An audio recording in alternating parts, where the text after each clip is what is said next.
şaşırgan rüzgar olsa süzüp tatlı havanı, can çekirni sızlatırım.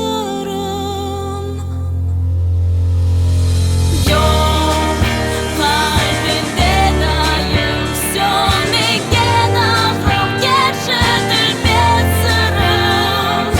Baktımda sen bağışladım, gönlümün cevheri sen benim nefesim. Doyamam seni terk edemem ben.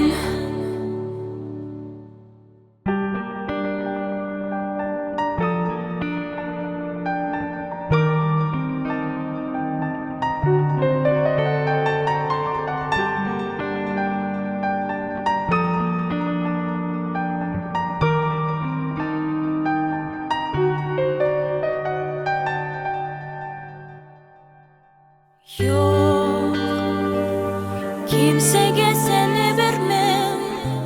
Gece düştü bedolgan bir acayip hayal olsan, neyse ben düşündüm.